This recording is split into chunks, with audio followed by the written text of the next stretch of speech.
വെളിപ്പാട് പുസ്തകം 3:14 മുതൽ 22 വരെയുള്ള ലവോദിക്ക എന്ന വിഷയത്തിൻ്റെ 3-ാമത്തെ എപ്പിസോഡാണ് നമ്മൾ കേൾക്കുന്നത്. എന്നെ കേൾക്കുന്ന പ്രിയപ്പെട്ടവരെ, ശീതവാനുമല്ല ഉഷ്ണവാനുമല്ല, ശീതോഷ്ണവാനായിട്ട് കിടക്കുക, വായിൽ നിന്ന് ഉമിണ്ണു കളഞ്ഞ അവസ്ഥയിൽ കിടക്കുകയാണ്. ഇനിയെങ്കിലും മനസ്സിലാക്കുക, പെന്തക്കോസ്ത് സമൂഹം ഈ പ്രസംഗം കേട്ട് മനസ്സിലാക്കുക. ഈ വിഷയത്തെ വളരെ വികലമായി പഠിപ്പിക്കുന്ന ചർച്ച് ലീഡേഴ്സിനെ അവരുടെ പ്രസംഗങ്ങൾ ഞാൻ കേട്ടിട്ടുണ്ട്. എന്നാൽ പിതാക്കന്മാർ പഠിപ്പിച്ചതുപോലെ വളരെ കൃത്യമായി വ്യക്തമായി പഠിപ്പിക്കുന്ന പഠനങ്ങൾ വളരെ കുറവാണ്. വചനത്തെ കോട്ടിക്കളയുന്നു, കൂട്ടുചേർക്കുന്നു, മറിച്ചു കളയുന്നു. അതിന് പാസ്റ്റർമാരെ തന്നെയാണ് സാത്താൻ ഉപയോഗിക്കുന്നത്. എത്ര നിർഭാഗ്യകരം, എത്ര ലജ്ജാവഹം, എത്ര വേദനാജനകം. ഒരു ഉപദേശം പറയുമ്പോൾ അതിൻ്റെ കറതീർന്ന ഉപദേശം പറയാതെ ഫേക്കായിട്ടുള്ള കാര്യങ്ങൾ പറഞ്ഞു പഠിപ്പിച്ചാൽ ജനം അത് കേട്ട് നശിച്ചു പോകും. ഇനിയെങ്കിലും നമ്മൾ മനസ്സിലാക്കുക.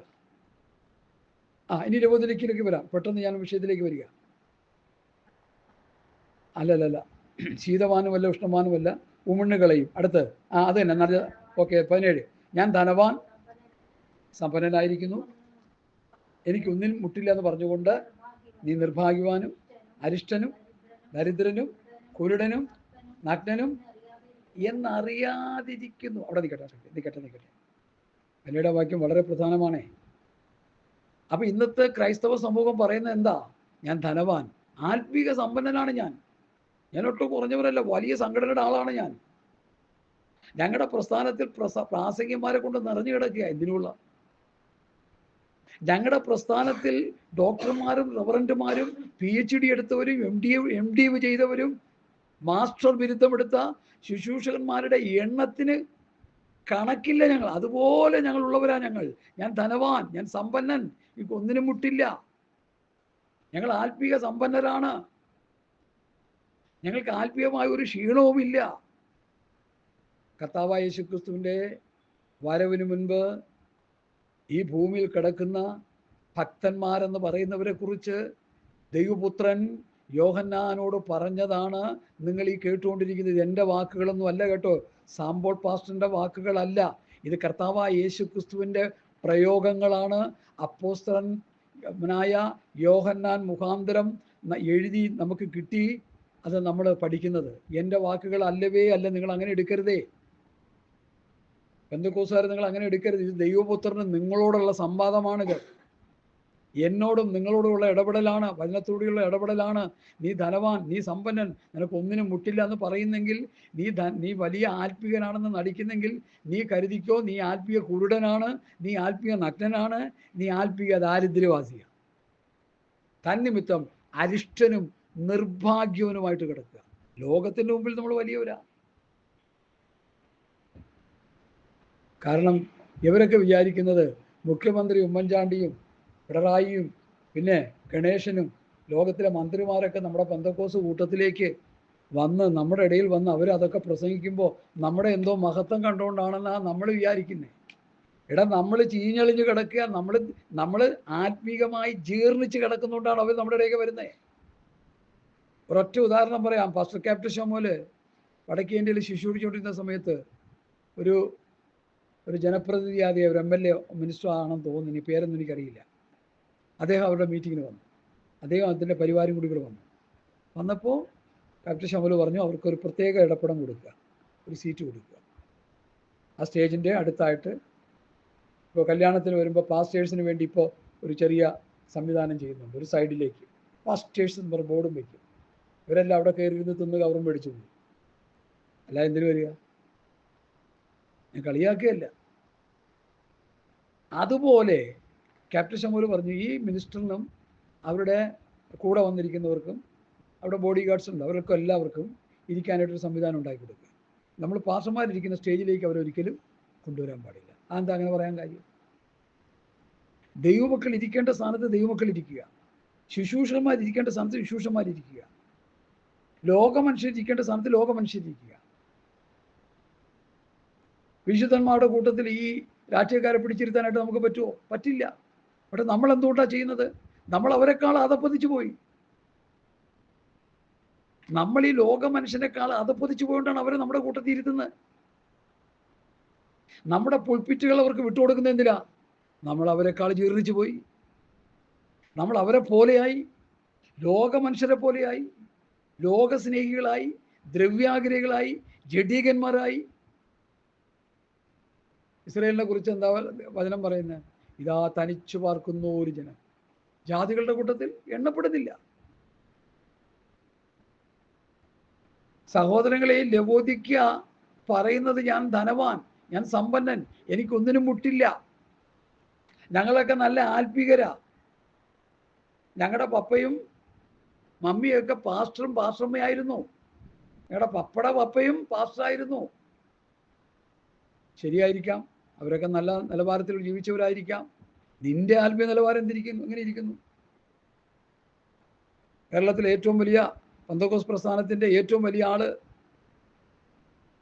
ബ്രാൻഡി കുപ്പിയുടെ മുമ്പിൽ ഇരിക്കുന്ന ഞാൻ കണ്ടല്ലോ. നിങ്ങൾ എത്ര പേര് കണ്ടു കാണോ? അത് ഒന്നാന്തര സ്കോച്ച് വിക്സിയുടെ മുമ്പിൽ ഇരിക്കുന്നത്. അത് പാസ്റ്റർ അവിടെ യൂറോപ്പിലൊക്കെ എല്ലാ മേശയിലും ഈ സാധനം കൊണ്ട് വെച്ചേക്കും. അങ്ങനെ അങ്ങ് പറഞ്ഞങ്ങ് ആശ്വസിക്കാം, അല്ല വേറെ എന്താ വഴി? അങ്ങനെ പറഞ്ഞ് നമുക്ക് രക്ഷപ്പെടാം. ഹോട്ടലിൽ ചെന്നിരുന്ന ഏത് ഹോട്ടലിലാണെങ്കിലും എനിക്കറിയാം, ഞാൻ ഇതുവരെ ആദ്യമായിട്ട് കേൾക്കുക. ഏതെങ്കിലും ഒരു ഹോട്ടലിൽ ചെന്നാൽ അവർ ഫുഡ് കഴിക്കാനിരിക്കുന്ന ടേബിളിൽ സ്കോച്ച് വിസ്കി എല്ലാം കൊണ്ടുവന്ന് കൂട്ടി വെച്ചേക്കുമെന്ന് ഞാൻ ആദ്യമായിട്ട് കേൾക്കുക. നമ്മൾ ഓർഡർ ചെയ്താൽ കൊണ്ടുതരും. അപ്പം നമുക്ക് രക്ഷപ്പെടാൻ വേണ്ടി അങ്ങനെയാണെന്നൊക്കെ പറഞ്ഞ് രക്ഷപ്പെട്ടോ.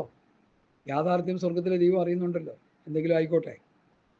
അപ്പം എന്നെ കേൾക്കുന്ന പ്രിയപ്പെട്ടവരെ, നമ്മൾ ആത്മീകരാണെന്ന് പറയുമ്പോഴും നമ്മൾ ജഡീകന്മാരാണ്, നമ്മൾ ആത്മീക കുരുടന്മാരാണ്, നമ്മൾ ആത്മീക ദാരിദ്ര്യമുള്ളവരാണ്, നമ്മൾ ആത്മീക നഗ്നരാണ്. ദൈവം നൽകിയ രക്ഷാവസ്ത്രവും നീതി വസ്ത്രവും നഷ്ടപ്പെട്ടപ്പോൾ നമ്മൾ നഗ്നരായി. പരിശുദ്ധാത്മാവിലുള്ള കാഴ്ചപ്പാട് നഷ്ടപ്പെട്ടപ്പോൾ നമ്മൾ കുരുടന്മാരായി. ദൈവസഭയുടെ ഉപദേശം പഥ്യവചനം പഥ്യോപദേശമാണ്, ഉപനിധിയാണ്. അത് വിട്ടപ്പോൾ നമ്മൾ ദരിദ്രരായി. മനസ്സിലായല്ലോ കാര്യം? മനസ്സിലാക്കാവുന്നവർക്ക് ഈ പറഞ്ഞതിൽ നിന്ന് അത് പിടിച്ചെടുക്കാം, മാഗ്നറ്റ് പിടിച്ചെടുക്കുന്ന പോലെ പിടിച്ചെടുക്കാം. അല്ലാത്തവർക്ക് പണ്ട് കേൾക്കാച്ചെറിയാൻ പറഞ്ഞ പോലെ എന്ത് പറഞ്ഞാലും കഥ പറയുന്ന പോലെ ഇരിക്കും, പൊട്ടൻ്റെ മുമ്പിൽ ചങ്കൂതിയതുപോലെ ഇരിക്കും. ഞാനിപ്പോൾ തന്നെ എല്ലാം മറുപടിയൊക്കെ പറഞ്ഞു കഴിഞ്ഞു എന്നാണ് എൻ്റെ ധാരണ. ഇനി അതിൻ്റെ വിശദാംശങ്ങളിലേക്ക് വരട്ടെ. അപ്പോൾ കർത്താവ് പറയുന്നു, നീ ദരിദ്രൻ, നീ നഗ്നൻ, നീ കുരുടൻ, തന്നിമിഷ്ടം അരിഷ്ടനും നിർഭാഗ്യവനുമായി തീർന്നു. ഇതെല്ലാം കൂടി ഇവിടെ ഒന്ന് എഴുതി വെച്ചേക്കുന്നുണ്ട്. എല്ലാം എല്ലാമാണെന്ന് ധരിക്കരുത്. നീ നിർഭാഗ്യവാനും അരിഷ്ടനും എന്നുള്ളത് ആത്മീയ ദാരിദ്ര്യത്തിലേക്കും ആത്മീയ കുരുടിലേക്കും ആത്മീയ നഗ്നതയിലേക്കും പോയപ്പോൾ സംഭവിച്ചതാണ്. ഭാഗ്യം കെട്ടവനായി അരിഷ്ടനും ആയി തീർന്ന അവസ്ഥ. 3 കാര്യങ്ങളാണ് പ്രധാനമായിട്ട് ഇവിടെ പറയുന്നത്: കുരുടൻ, ദരിദ്രൻ, നഗ്നൻ. ആത്മീക കുരുടൻ, ആത്മീക ദരിദ്രൻ, ആത്മീക നഗ്നൻ. ആരാ? ലവോദിക്യ. ആരാ ലവോദിക്യ? കർത്താവിൻ്റെ വരവിന് മുൻപ് ഈ ഭൂപ്പരപ്പിലുള്ള ക്രൈസ്തവ സമൂഹത്തെ നോക്കിക്കൊണ്ട് ഇന്നേക്ക് 2000 വർഷങ്ങൾക്ക് മുൻപ് സാക്ഷാൽ ദൈവപുത്രനായ യേശുക്രിസ്തു പ്രവചിച്ച പ്രവചനവാക്യം യോഹന്നാൻ അപ്പോസ്തലന് അത് കൊടുത്തു. താനത് പുസ്തക രൂപത്തിൽ പസ്മോസ് എന്ന ദ്വീപിൽ കിടന്നുകൊണ്ട് എഴുതി വെച്ചു. യോഹന്നാനെ കുറിച്ച് പറഞ്ഞാൽ വളരെ നമുക്ക് പറയാനുണ്ട്. യോഹന്നാനും ദാനിയേൽ പ്രവചൻ്റെ പുസ്തകത്തിലെ ദാനിയേലും തമ്മിൽ വളരെ സാമ്യമുണ്ട്. അതൊന്നും പറയാൻ എനിക്ക് സമയമില്ല. യോഹന്നാനെ കുറിച്ച് അവൻ കർത്താവിൻ്റെ വിലപ്പെട്ട ഒരു അപ്പോസ്തലനായിരുന്നു. ഡൊമിഷ്യൻ ചക്രവർത്തി ജീവിച്ചിരുന്ന കാലഘട്ടത്തിലാണ് AD 1-ാം നൂറ്റാണ്ടിൽ ഈ ഭക്തനായ മനുഷ്യൻ ജീവിച്ചത്. ഇദ്ദേഹം ജീവിച്ചിരുന്ന ഡൊമിഷ്യൻ ചക്രവർത്തിയുടെ കാലഘട്ടത്തിൽ തനിക്ക് തൻ്റെ കസേരയിൽ ഇരിക്കാൻ പറ്റുന്നില്ല. ഈ ഭക്തനായ മനുഷ്യൻ ഈ അന്നത്തെ തൻ്റെ ആ കാലഘട്ടത്തിൽ ജീവിച്ചത് കൊണ്ട് തനിക്ക് താൻ വളരെ അസ്വസ്ഥനായി. ഇന്ന് ഭക്തന്മാരില്ലാത്ത കൊണ്ട് ഭരണകർത്താക്കൾക്ക് ഒരു അസ്വസ്ഥതയുമില്ല, അവർ സുഖമായിട്ട് ജീവിക്കുക. യഥാർത്ഥ ഭക്തന്മാർ ദേശത്ത് എഴുന്നേറ്റ് കഴിയുമ്പോൾ ഭരണാധികാരികൾക്ക് പോലും അസ്വസ്ഥതയുണ്ടാകും. യെസ്, അത് വചനത്തിലൂടെയുള്ള തെളിവാ. ഞാനതിൻ്റെ വിശദാംശങ്ങളിലേക്ക് പോകുന്നില്ല. അദ്ദേഹം പറഞ്ഞു, ഞാൻ ഈ സാമ്രാജ്യത്തിൽ ഇരിക്കുമ്പോൾ ഈ യോഹന്നാനെ പോലൊരു മനുഷ്യൻ ഇവിടെ ഇരിക്കാൻ പാടില്ല, ഇവനെ നാട് കടത്താൻ പറഞ്ഞു. അങ്ങനെയാണ് പസ്മോസ് എന്ന ദ്വീപിലേക്ക് ഈ ഡൊമിഷ്യൻ ചക്രവർത്തി മനുഷ്യനെ നാട് കടത്തിയത്. ആ മനുഷ്യൻ ഏകനായിട്ട് ആ ദ്വീപിൽ കിടക്കുന്ന ചരിത്രം യോഹന്നാൻ്റെ വെളിപ്പാട് പുസ്തകം അതിൻ്റെ പ്രാരംഭ അധ്യായത്തിൽ നമുക്ക് കാണാൻ കഴിയുന്നു. ഞാനത് വായിക്കാം. 1:9 മുതൽ. നിങ്ങളുടെ സഹോദരനും യേശുവിൻ്റെ കഷ്ടതയിലും രാജ്യത്തിലും സഹിഷ്ണുതയിലും കൂട്ടാളിയുമായ യോഹന്നാൻ എന്ന ഞാൻ ദൈവവചനവും യേശുവിൻ്റെ സാക്ഷ്യവും നിമിത്തം പസ്മോസ് എന്ന ദ്വീപിലായിരുന്നു. കർത്ത ദിവസത്തിൽ ഞാൻ ആത്മവിവശനായി എന്നാണ് പുസ്തകത്തിൽ എഴുതിയിരിക്കുന്നത്. ഭാഷാന്തരത്തിൻ്റെ ഒരു പെശകാണ്. അവൻ ആത്മവിവശനായി എന്നല്ല, യഥാർത്ഥ KJV ട്രാൻസ്ലേഷനിൽ I was in a spirit on the lord's day, ഞാൻ കർത്തൃ ദിവസത്തിൽ ആത്മാവിലായി, പരിശുദ്ധാത്മാവിൽ നിറഞ്ഞു, ആത്മാവിലായി എന്ന് എഴുതി വച്ചേക്കുന്നത്. ശരിയായ ഭാഷാന്തരം അതാ. ഈ മേനോന്മാരൊക്കെ തർജ്ജമ ചെയ്തപ്പോൾ ഒരു മിസ്റ്റേക്ക് വന്നതാണ്, ആത്മവിവശനായി. ഇന്നത്തെ ന്യൂ ജനറേഷൻ പാസ്റ്റർമാരെല്ലാം ആത്മവിവശന്മാരും അവശന്മാരുമാണ്. അതുകൊണ്ടാണ് ഉന്തിയും കുറപ്പിക്കുകയും ചിരിപ്പിക്കുകയും ഛർദ്ദിപ്പിക്കുകയൊക്കെ ചെയ്യുന്നത്. അതുകൊണ്ടാണ് ഈ ഭൗതിക അവർ പ്രസംഗിച്ചുകൊണ്ടിരിക്കുന്നത്. അവരെല്ലാം ആത്മീയ അവശന്മാരും വിവശന്മാരുമാണ്. അവരിലുള്ള ആത്മാവ് പോലും ശരിയല്ല. അത് 1 യോഹന്നാൻ 4:6 ഒന്ന് വായിക്കാം. 1 യോഹന്നാൻ 4:6. ആത്മാവ് ശരിയല്ലെന്ന് പറയാനുള്ള കാര്യം അതാ. വായിച്ചാട്ടെ. പ്രൈസ് ദി ലോർഡ്, ഹല്ലേലൂയ, സ്തോത്രം, ആമേൻ. ഞങ്ങൾ ദൈവത്തിൽ നിന്നുള്ളവരാകുന്നു. ദൈവത്തെ അറിയുന്നവൻ ഞങ്ങളുടെ വാക്ക് കേൾക്കുന്നു. ദൈവത്തിൽ നിന്നല്ലാത്തവൻ ഞങ്ങളുടെ വാക്ക് കേൾക്കുന്നില്ല. അപ്പോസ്തലന്മാരുടെ വാക്ക് കേൾക്കാത്തവൻ ദൈവത്തിൽ നിന്നുള്ളവനല്ല. സത്യത്തിൻ്റെ ആത്മാവ് ഏതെന്നും വഞ്ചനയുടെ ആത്മാവ് ഏതെന്നും ഇതിനറിയാം. ഒരു 100 പ്രാവശ്യം ഈ വചനം ഹൃദയത്തിൽ ധ്യാനിച്ചൊന്ന് പ്രാർത്ഥിച്ചോ. അപ്പോൾ വചനത്തിൻ്റെ മർമ്മം വെളിപ്പെടുത്തി തരും നിങ്ങൾക്ക്. ഒരു ലിറ്റിൽ ബോയ് ആണ്. അമേരിക്ക ഹിരോഷിമ നാഗസാക്കിയിൽ ഇട്ട ഒരു ലിറ്റിൽ ബോയ് ആണ് ഈ വാക്യം. പിശാചിൻ്റെ പ്രവൃത്തികളെ തകർത്ത് തരിപ്പണമാക്കുന്ന ഒരു വാക്യമാണിത്. ഞങ്ങൾ ദൈവത്തിൽ നിന്നുള്ളവർ. ആരാ? അപ്പോസ്തലന്മാർ. ദൈവത്തിൽ നിന്നുള്ളവൻ ഞങ്ങളുടെ വാക്ക് കേൾക്കുന്നു. ദൈവത്തിൽ നിന്നല്ലാത്തവൻ ഞങ്ങളുടെ വാക്ക് കേൾക്കുന്നില്ല. സത്യത്തിൻ്റെ ആത്മാവ് ഏതെന്നും വഞ്ചനയുടെ ആത്മാവ് ഏതെന്നും ഇതിനറിയാം. അവർ ദൈവത്തിൽ നിന്നുള്ളവരായിരുന്നു. യോഹന്നാന്റെ സുവിശേഷം 17-ാം അധ്യായത്തിൽ, പിതാവേ നീ എനിക്ക് തന്നവർ നിനക്കുള്ളവരാകയാൽ, 17:6, നീ അവരെ എനിക്ക് തന്നു, അവർ നിന്റെ വചനം പ്രമാണിച്ചിരിക്കുന്നു. അപ്പൊ അപ്പോസ്തലന്മാർ ദൈവത്തിൽ നിന്നുള്ളവരാ. അയ്യോ, പലസ്തീൻ നാട്ടിൽ കിടന്ന പത്രോസ്, യോഹന്നാൻ, യാക്കോബ്, യൂദയൊക്കെ ദൈവത്തിൽ നിന്നുള്ളവരാ. വലിയ ജ്ഞാനപീഠം കയറിയ പൗലൂസും ന്യായപ്രമാണത്തിൻ്റെ ഉസ്താദുമായിരുന്ന പൗലൂസും അവരോട് കൂടെ ചെന്ന് ചേർന്ന് 1 കൊരിന്ത്യർ 2-ാം അധ്യായത്തിൽ, ഞാനും സഹോദരന്മാരെ നിങ്ങളുടെ അടുക്കൽ വന്നപ്പോൾ വചനത്തിൻ്റെയോ ജ്ഞാനത്തിൻ്റെയോ വൈഭവം കൂടാതെ എത്രയും നിങ്ങളുടെ അടുക്കൽ വന്നത്, എനിക്ക് ക്രിസ്തുവിനെ കുറിച്ച് മാത്രം അറിയണമെന്നുണ്ടായിരുന്നു. ഈ മീൻപിടുത്തക്കാരോടുകൂടെ പൗലൂസും അടിയപ്പെടുക. ആ ഭാഗം എന്നെ വളരെയധികം സ്വാധീനിച്ചു ദൈവമക്കളെ. അതുകൊണ്ട് എനിക്ക് ധൈര്യമായിട്ട് പറയാൻ കഴിയും, അപ്പോസ്തലന്മാരെ ദൈവം ഫലമേൽപ്പിച്ച വചനങ്ങളാണ് അവർ സഭയെ പഠിപ്പിച്ചത്. ഇന്നത്തെ പാസ്റ്റർമാർ അവരെ ഫലമേൽപ്പിച്ചതല്ല അവർ പഠിപ്പിക്കുന്നത്, അവർ വല്ലൊക്കെയാ സഭയെ പഠിപ്പിക്കുന്നത്. അതുകൊണ്ടാണ് ആത്മീയഗോളം ജീർണിച്ചു പോയത്, നശിച്ചു പോയത്. അപ്പോസ്തലന്മാർ പഠിപ്പിച്ചത് പോലെ നിങ്ങൾ പഠിപ്പിക്കുക സഭയെ, അപ്പോൾ അവർ ആത്മീകരാകും. എന്താ തെളിവ്? 1 കൊരിന്ത്യർ 3-ാം അധ്യായത്തിൽ ശൈശവരായിട്ട് കിടന്ന കർത്താവിൻ്റെ കുഞ്ഞുങ്ങൾ, കൊരിന്ത്യ സഭയിലെ വിശ്വാസികൾ 2-ാം ലേഖനം 3-ാം അധ്യായത്തിലേക്ക് വന്നപ്പോൾ അവരാരായി? അപ്പോസ്തലന്മാരെ പോലെയായി. അവർ ക്രിസ്തുവിൻ്റെ പത്രങ്ങളായി. 1-ാം ലേഖനം 3-ാം അധ്യായത്തിലോ പൗലൂസിൻ്റെ പക്ഷം, കേഫ പക്ഷം, അപ്പൊല്ലോസിൻ്റെ പക്ഷം, ക്രിസ്തു പറഞ്ഞ് തമ്മിൽ തല്ലി വഴക്കുണ്ടായിക്കൊണ്ടിരിക്കുക. പൗലൂസ് എന്നിട്ട് അപ്പൊല്ലോസ് ആര്, കേഫ ആര്? ഞങ്ങൾ വചനം പ്രസംഗിച്ച് നടത്തിയെന്ന് മാത്രമേ ഉള്ളൂ. ഞാൻ നട്ടു, അപ്പൊല്ലോസ് നനച്ചു, വളരുമാറാക്കിയവരത്രേ എന്ന് പറഞ്ഞ് അവരങ്ങ് ഒതുങ്ങി മാറുക. നമ്മളിപ്പോൾ ഞാൻ ഡോക്ടറാണ്, ഞാൻ റവറൻറ്റ്, ഞാൻ കൊമ്പത്തെ ആളാണെന്നൊക്കെ പറഞ്ഞുകൊണ്ടിരിക്കുക. ഒരു കൊമ്പത്തും ഇല്ല. നിക്കോദെമോസ് ഇറങ്ങിയതുപോലെ കൊമ്പത്തിൽ നിന്ന് ഇറങ്ങി താഴോട്ട് ഇറങ്ങിക്കഴിയുമ്പോൾ വാരി വലിച്ച് കൂട്ടി വെച്ചിരിക്കുന്ന സമ്പത്തൊക്കെ പാവം പിടിച്ചവർക്ക് കൊടുക്കും. പകുതി ദരിദ്രർക്ക് കൊടുത്തു, ചതിച്ചു വാങ്ങിയത് 4 മടങ്ങ് കൊടുത്തു, ബാക്കിയുള്ള ഉണ്മാനും ഉടുപ്പാനും കൊണ്ട് സക്കായി സ്വർഗത്ത് പോയി. അത് ചെയ്യുന്നില്ലെങ്കിൽ ഈ കാശുകാരും സ്വർഗത്ത് പോകുന്ന കാര്യത്തെക്കുറിച്ച് എനിക്ക് ഒരു ധാരണയുമില്ല. തക്കായി ചെയ്തെങ്കിൽ നമ്മളും അത് ചെയ്യണം. എന്താ ബുദ്ധിമുട്ട് അതിന്? അതിന് നിക്ഷേപമുള്ളടത്തിൻ്റെ ഹൃദയം ഇരിക്കുക, അതാ ബുദ്ധിമുട്ട്, വേറെ കുഴപ്പമൊന്നുമില്ല. വിറ്റുപറക്കി ദരിദ്രർക്ക് കൊടുത്തിട്ട് കർത്താവിൻ്റെ പാദപീഠത്തിൽ വീണ് ആത്മീക കുരുട് മാറ്റി, ആത്മീക നഗ്നത മാറ്റി, ആത്മീക ദാരിദ്ര്യം മാറ്റി സഭ അതിൻ്റെ പൂർണ്ണ തികവിലേക്ക് പത്യവചനം പത്യോപദേശിക്ക് വന്നു കഴിയുമ്പോൾ കർത്താവിൻ്റെ സന്നിധിയിൽ എടുക്കപ്പെടാനുള്ള യോഗ്യത പ്രാപിക്കും. അല്ലാതെ പ്രാപിക്കാതെ സംഗീത നിശയൊക്കെ നടത്തി കൊണ്ടിട്ട് കുടിച്ചിടുമ്പോൾ ചിന്തിച്ചോണം അത് പാസ്റ്റർമാർ ആൾക്കാരുടെ കണ്ണിൽ പൊടിയിടുക എന്ന് ചിന്തിച്ചോണം. ഏത് ശവസംസ്കാര ശുശ്രൂഷയ്ക്ക് പോയാലും എനിക്കതിനോട് ഒരു താല്പര്യവും ഇല്ല. കാരണം ഈ മരിച്ചു കിടക്കുന്ന വ്യക്തി ഈ പത്യവചനം പത്യോപദേശം അനുസരിച്ചാണോ ജീവിച്ചേ? അല്ലല്ലോ. പിന്നെ എന്താ ഇവർ ഈ പോയി എന്നൊക്കെ പറയണേ? അങ്ങനെ പറഞ്ഞാലേ കവർ കിട്ടത്തുള്ളൂ.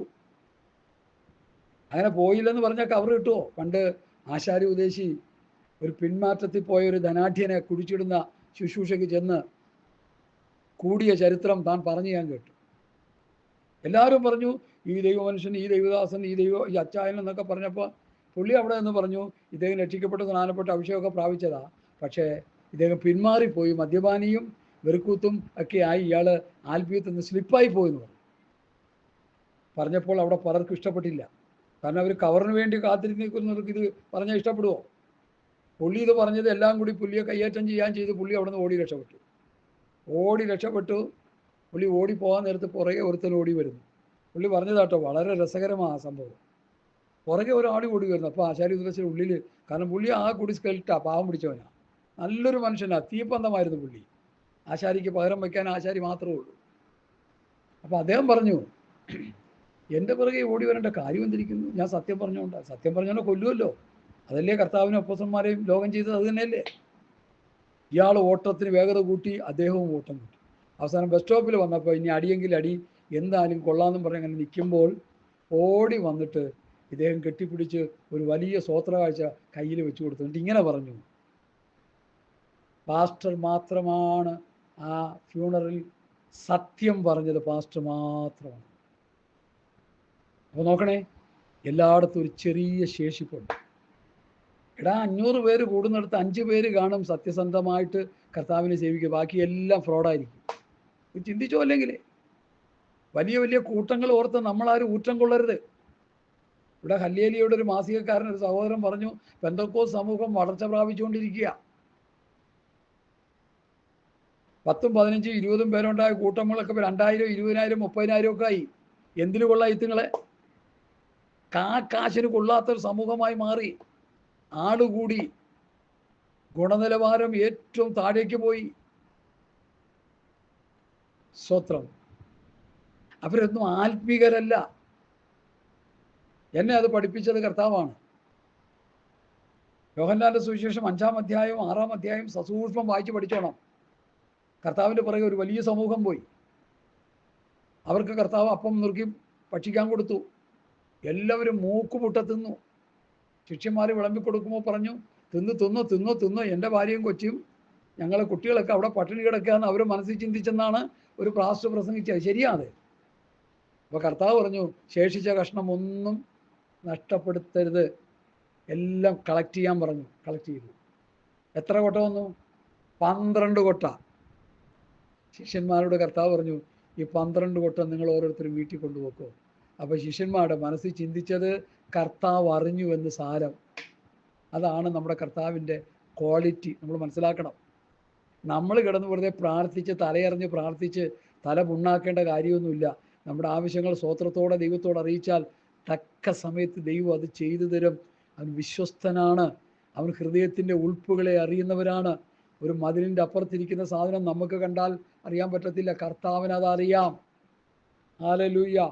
എന്നെ കേൾക്കുന്ന പ്രിയപ്പെട്ടവരെ, നീ ധനവാനാണ്, സമ്പന്നനാണ്, ഒന്നിനും മുട്ടില്ലാത്തവനാണെന്ന് ലവോദിക്കക്കാരായ നമ്മൾ ഓരോരുത്തരും പറഞ്ഞാൽ നമ്മുടെ ഹൃദയത്തെ വായിച്ചുകൊണ്ട് കർത്താവ് നമ്മളോട് പറയും, നീ ദരിദ്രനാണ്, നീ നഗ്നനാണ്, നീ കുരുടനാണ്, നീ സമ്പന്നനാകേണ്ടതിന് തീരൂതിക്കടിച്ച പൊന്നെന്നോട് വിലയ്ക്ക് വാങ്ങണം.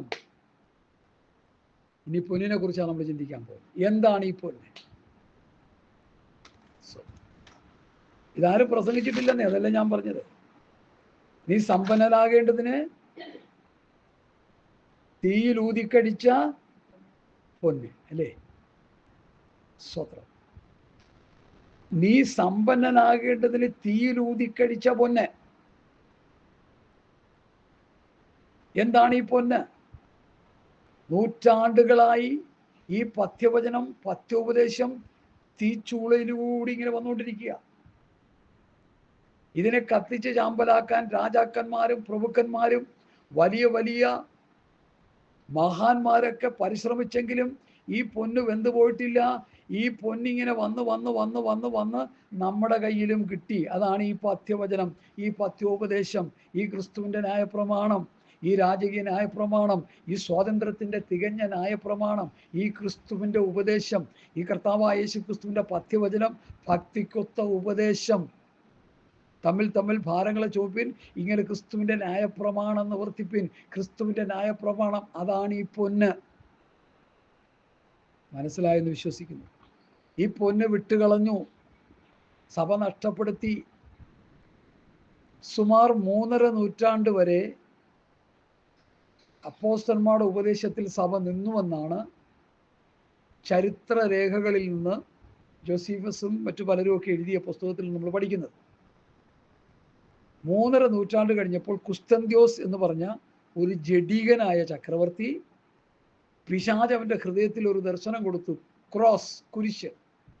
അപ്പോൾ അവൻ വിചാരിച്ചെന്താ, ക്രൂശ് ക്രിസ്ത്യാനികളുടെ ആണല്ലോ, ഞാനും ക്രിസ്ത്യാനിയായിട്ട് ചേർന്നേക്കാം. അവൻ ദൈവസഭയിൽ നുഴഞ്ഞു കയറി. അവൻ്റെ പരിവാരങ്ങളെല്ലാം കൂടി ദൈവസഭയിലോട്ട് നുഴഞ്ഞു കയറി. ക്രൈസ്തവ മതത്തെ ഒരു വലിയ മതമായിട്ട് അങ്ങോട്ട് പ്രഖ്യാപിച്ചു. എല്ലാവർക്കും ക്രിസ്ത്യാനികളാകാം, എല്ലാവർക്കും ദൈവമക്കളാകാം, ഒരു കുഴപ്പമില്ല, എല്ലാവരും ഇങ്ങോട്ട് പോരും. അങ്ങനെ ദൈവസഭയുടെ ഉപദേശം അവിടെ വച്ച് നശിച്ച് നാമാവിശേഷമായി. പിന്നെ ഇവർ പറയുന്ന പേകളുടെ ഉപദേശമാണ് പിന്നെ സഭയ്ക്ക് ഉപദേശം. അങ്ങനെയാണ് സഭ കത്തോലിക്ക ആ ദുരുപദേശത്തിലേക്ക് അമർന്നു പോയെന്നാണ് വേദപണ്ഡിതന്മാർ പറയുന്നത്.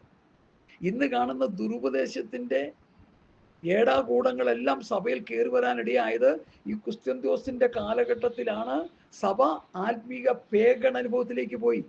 ജാതീയ ആചാരങ്ങളും അനുഷ്ഠാനങ്ങളും തന്ത്രങ്ങളും മന്ത്രങ്ങളും വിഗ്രഹാരാധനകളും എന്ന് വേണ്ട ഇന്ന് കാണുന്ന കത്തോലിക്ക, യാക്കോബ, മർത്തോമക്കാരും CSIക്കാരും ഒക്കെ കുറച്ച് വ്യത്യസ്തരാണ്.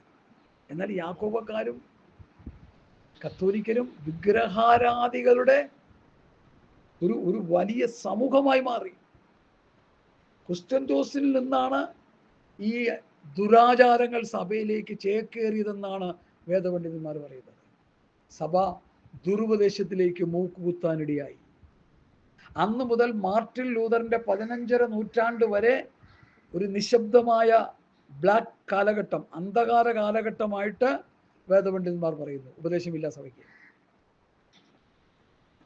അന്നും ആ കാലഘട്ടത്തിലും ഈ തീയിലൂതിക്കഴിച്ച പൊന്ന് അനേക ഭക്തന്മാരുടെ ഹൃദയങ്ങളിൽ ദൈവം കൊടുത്ത് നിലനിർത്തിക്കൊണ്ട് വന്നു എന്നാണ് വേദപണ്ഡിതന്മാർ ശക്തമായിട്ട് പറയുന്നത്. അത് മാർട്ടിൻ ലൂതറിന് കിട്ടി, ജോൺ വിക്ലിഫിന് കിട്ടി, അങ്ങനെ അനേക ഭക്തന്മാർക്ക് കിട്ടി. ഒരു കത്തോലിക്ക പുരോഹിതനാകാൻ വേണ്ടി ശയനപ്രദക്ഷിണം നടത്തിക്കൊണ്ടിരുന്ന മാർട്ടിൻ ലൂതറിൻ്റെ ഉള്ളിൽ റോമർ 5:1 വാക്യം, വിശ്വാസത്താലുള്ള നീതീകരണം എന്ന വാക്യം ദൈവം ഇടപെട്ടു. ശയനപ്രതിഷ്ഠയിൽ നിന്ന് ഞാൻ കുടഞ്ഞെടുന്നേറ്റു. നമുക്കറിയാം, ശയനപ്രതിഷ്ഠ എന്ന് പറയുന്നത് നിലത്ത് കിടന്ന് ഉരുളുക, ഹിന്ദുക്കൾ ഇന്ന് കാണിക്കുന്ന പോലെ. ആ ക്രിസ്ത്യാനിയിൽ നിന്ന് ഹിന്ദുവിന് കിട്ടിയതാ, ആ ഹിന്ദുവിൽ നിന്നും മറ്റു പലർക്കും കിട്ടി. ചുരുക്കി പറഞ്ഞാൽ ഈ ജാതി ആചാരങ്ങളാണ് ലോകം മുഴുവൻ ഇന്ന് ചെയ്തുകൊണ്ടിരിക്കുന്നത്. ലോകത്തുള്ള എല്ലാ മതങ്ങളും അഡോപ്റ്റ് ചെയ്തെടുത്തത് ഈ പേഗൺ മതാചാരങ്ങളെയാണ്. ഇന്ന് ഹിന്ദുവിലും മുസ്ലിങ്ങളിലും ക്രിസ്ത്യാനികളിലും ഒക്കെ അത് കൊടികുത്തി വാഴുകയാണ്. പുതിയ നിയമസഭയ്ക്ക് ഇതുമായിട്ട് യാതൊരു ബന്ധവുമില്ല.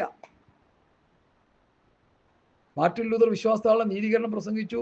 അതിനുശേഷം ചില നവീകരണ കർത്താക്കന്മാർ എഴുന്നേറ്റ് പരിശുദ്ധാത്മാവിനെ കുറിച്ച് പ്രസംഗിച്ചു, സ്നാനകൃത്യക്കുറിച്ച് പ്രസംഗിച്ചു. അങ്ങനെ രക്ഷാ, സ്നാനം, അഭിഷേകം, വിശുദ്ധി, വേർപാട് ഇതൊക്കെ സഭയ്ക്ക് ലഭിക്കാനിടയായി. ദൈവത്തിൻ്റെ കരുണയാണ്.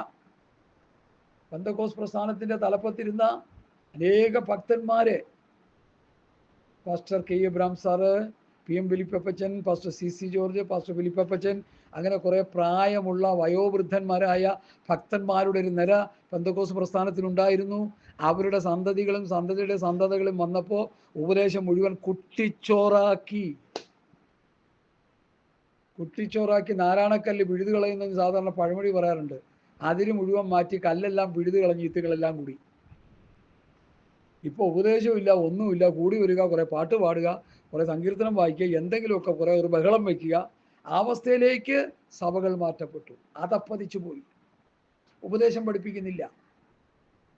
ഞാൻ സാധാരണ അതിനെക്കുറിച്ച് പറയാറുള്ളത്, പുതിയ നിയമസഭയുടെ ആവിർഭാവം പ്രവൃത്തി പുസ്തകം 2-ാം അധ്യായം, അതിൻ്റെ തുടക്കം 1-ാം അധ്യായം, ആവിർഭാവം 2-ാം അധ്യായം.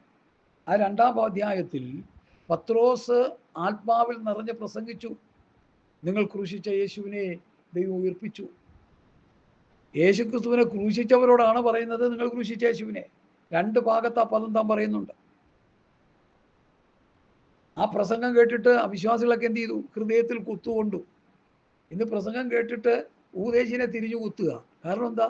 അതപ്പതിച്ചു പോയി, ആത്മീയ കുരുടന്മാരായി. അതതിൻ്റെ കാര്യം.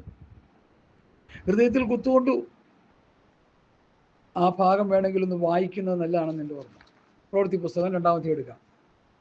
പറയുമ്പോൾ ഇതൊക്കെ കാര്യകാരണ സഹിതം തെളിയിച്ചു കൊടുത്തില്ലെങ്കിൽ പലർക്കും സംശയത്തിന് ഇടവരും. അതുകൊണ്ട് പ്രവൃത്തി പുസ്തകം എൻ്റെ 2-ാം അധ്യായം, ഹല്ലേലൂയ, സ്തോത്രം, 37 മുതൽ ഞാനങ്ങ് വായിക്കാം. ശ്രദ്ധിച്ച് കേൾക്കണം. ഇത് കേട്ടിട്ട് അവർ ഹൃദയത്തിൽ കുത്തുകൊണ്ടു. പത്രോസിൻ്റെ പ്രസംഗം കേട്ടിട്ട് പത്രോസിനോടും ശേഷ അപ്പോസ്തലന്മാരോടും സഹോദരന്മാരായ പുരുഷന്മാരെ ഞങ്ങൾ എന്ത് ചെയ്യേണ്ടു എന്ന് ചോദിച്ചു. പത്രോസ് അവരോട്, നിങ്ങൾ മാനസാന്തരപ്പെട്ട് നിങ്ങളുടെ പാപങ്ങളുടെ മോചനത്തിനായി ഓരോരുത്തരും യേശുക്രിസ്തുവിന്റെ നാമത്തിൽ സ്നാനമേൽപ്പീൻ. എന്നാൽ പരിശുദ്ധാത്മാവെന്ന ദാനം ലഭിക്കും.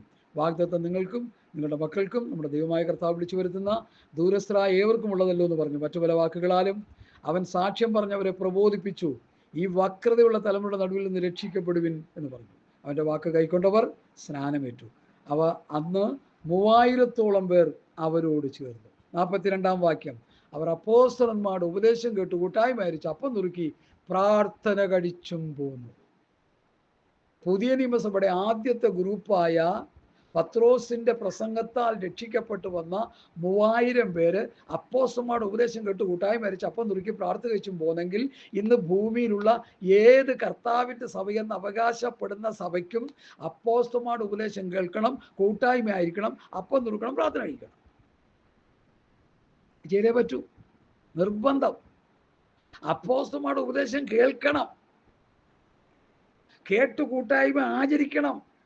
വേറൊരു ഉപദേശം അതിൻ്റെ ഇടയിൽ വരാൻ പാടില്ല. ബാലൻ സാറെന്ന് പറഞ്ഞൊരു സാറുണ്ടായിരുന്നു. നല്ലൊരു മനുഷ്യനായിരുന്നു. അദ്ദേഹത്തെ എല്ലാവരും കൂടി ഒരു പരുവാക്കി അടി ലോകത്തിന് പോയി.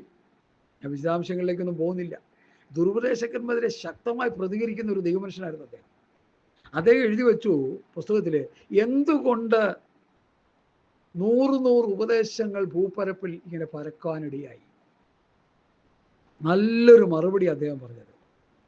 അപ്പോസ്തലന്മാരുടെ ഉപദേശ സഭയെ പഠിപ്പിച്ചാൽ വേറെ ദുരുപദേശ സഭയെ കയറത്തില്ല.